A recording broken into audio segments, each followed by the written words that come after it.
प्रिय विद्यार्थियों, आप सभी लोगों का स्वागत है आपके अपने YouTube चैनल डीजे सर पर। बहुत ही ज़्यादा मोस्ट इम्पॉर्टेंट होने वाला ये वीडियो 4 मार्च को एग्जाम में जाने से पहले इस सेशन को पूरा देख कर जाइएगा। शिक्षा शास्त्र के महत्वपूर्ण प्रश्नों की श्रृंखला चल रही है ड्यूरेशंस और बहुविकल्पी, अति लघु, लघु उत्तरी और दीर्घ उत्तरी, जितना हो सके ड्यूरेशंस मैं अपनी तरफ से पूरा प्रयास कर रहा हूँ आप लोगों को पूरे मोस्ट इंपॉर्टेंट प्रश्नों की श्रृंखला को कवर कराने का। देखिए यहाँ पर ये जो प्रश्न है ये सब आपके साथ डिस्कस हो चुके हैं पहले ही, और यहाँ पर हम लोग जो आपके साथ डिस्कस करने वाले हैं इसमें यहाँ से स्टार्ट होने वाला है। ठीक है, ये चीज ठीक है। चलिए आइए स्टार्ट करते हैं यहाँ से महत्वपूर्ण प्रश्नों की श्रृंखला। और बहुत ही मोस्ट इंपॉर्टेंट है ये श्रृंखला एजुकेशन और निश्चित तौर पर आपको लाभान्वित करने वाली है और यहाँ से आपको लाभ देखने को जरूर मिलेगा। तो वीडियो को बिना स्किप किए हुए पूरा देखिएगा। और कल आपका पेपर भी है तो उसके लिए पूरा बेस्ट ऑफ लक आप सभी लोगों को। और वीडियो को पूरा देख लीजिए, उससे शिक्षा शास्त्र के मोस्ट इंपॉर्टेंट प्रश्नों की श्रृंखला आप लोगों को ऑलरेडी अवेलेबल मिल जाएगी बहुत सारी डीजे सर चैनल पर। प्रश्न क्या है, देखिए प्राथमिक शिक्षा का अर्थ बताइए। देखिए प्राथमिक शिक्षा का क्या अर्थ होता है ये हम लोग का प्रश्न है।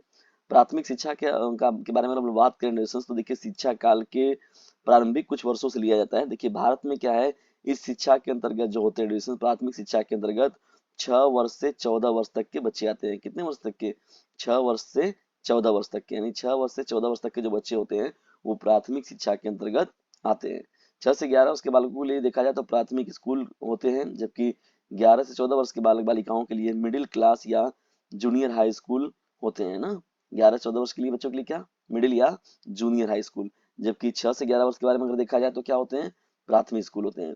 देखिए शिक्षा को एक निरंतर प्रक्रिया या इकाई मानते हुए कोठारी आयोग ने कोठारी आयोग ने प्राथमिक शिक्षा का स्वरूप जो है 7 वर्षीय माना है। तो कोठारी आयोग ने, देखिए यहाँ पर इस पर महत्वपूर्ण रूप से दौलत सिंह कोठारी की बात हो रही है। 1964 से 1966 के बीच में जो थे, ये महत्वपूर्ण रूप से ये आयोग का गठन किया गया था। ठीक है ना, ताकि शिक्षा में बड़ी अच्छा खासा परिवर्तन किया जा सके।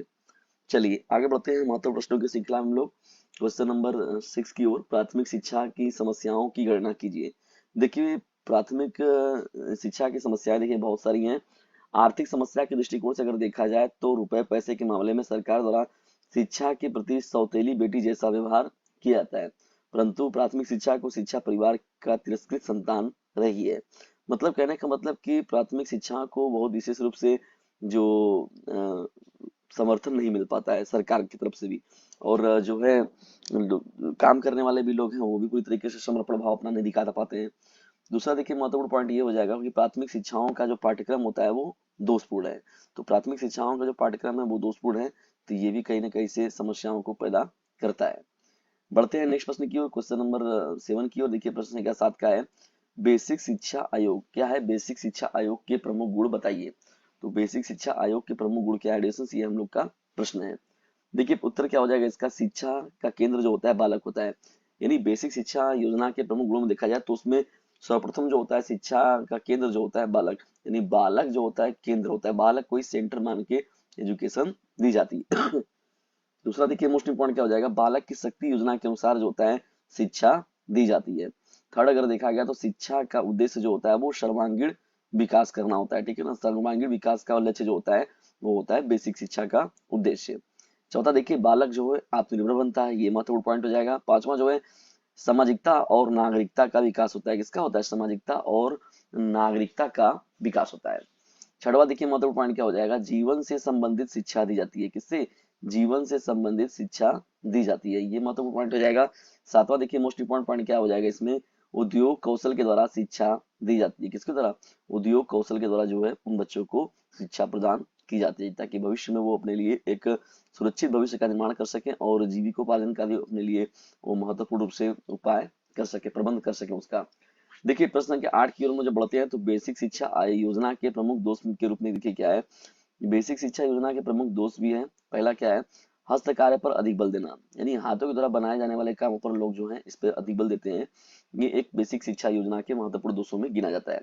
वस्तु एवं समय का दुरुपयोग होता है। देखिए इस योजना के अंतर्गत जो होता है वस्तु एवं समय का भी दुरुपयोग होता है। और धन कमाने का जो इसमें लालच हो जाता है, ये भी एक बहुत बड़ा दोष है। देखिए बेसिक शिक्षा की बात हो रही है तो ये तो मतलब मतलब निम्न छोटे स्तर के बाद बालक हो गए, तो उन बालकों से उन बालकों की फैमिली से जो धन कमाने का एक उद्देश्य बना लेना, तो ये एक लालच भरी बात है। ठीक है, औद्योगिक विकास का होना, तो ये भी देखिए बेसिक शिक्षा योजना के अंतर्गत आता है, औद्योगिक विकास का होना।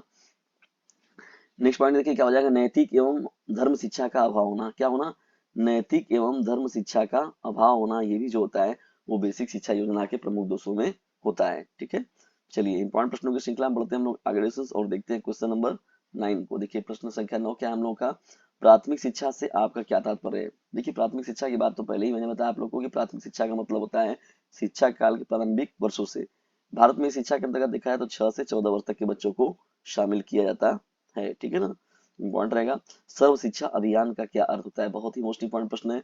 सर्व शिक्षा अभियान, सब पढ़ें सब बढ़ें। ठीक है ना स्टूडेंट्स, तो ये जो है सर्वांगीण विकास के लिए बच्चों के लिए ये व्यवस्था लाई गई थी, शिक्षा अभियान को लाया गया था जिसका नाम रखा गया सर्व शिक्षा अभियान। तो देखिए इसका जो यह अभियान जो होता है वो प्राथमिक स्तर पर क्या होता है, यह अभियान प्राथमिक स्तर पर जो है सभी को शिक्षा देने के लिए चलाया गया है ना। सर्व शिक्षा अभियान को क्या किया गया है, प्राथमिक स्तर पर सभी को शिक्षा देने के लिए चलाया गया एक सरकार की तरफ से अभियान है। और इस अभियान का जो आरंभ था वो 2001 में किया गया था। कब किया गया था, 2001 में। ठीक है, तो ये महत्वपूर्ण रहेगा आप सभी लोगों के लिए। तो डिस्कस ये रहा मोस्ट इंपॉर्टेंट सेशन आप लोगों के लिए। ये महत्वपूर्ण सेशन आप लोग को कैसा लगा कमेंट बॉक्स में जरूर बताइएगा, और यदि वीडियो थोड़ा सा भी हेल्पफुल लगा हो तो इसे अपने क्लासमेट पर शेयर जरूर कीजिएगा। याद रखिएगा अभी नहीं तो कभी नहीं। डीजे सर का कहना है पढ़ने के साथ ही साथ इस चैनल का जो लिंक है उसे अपने क्लासमेट पर शेयर करते रहना है। जल्द ही मिलते हैं किसी अन्य वीडियो में किसी अन्य टॉपिक के साथ, तब तक के लिए टेक केयर, गुड बाय, जय हिंद, जय भारत।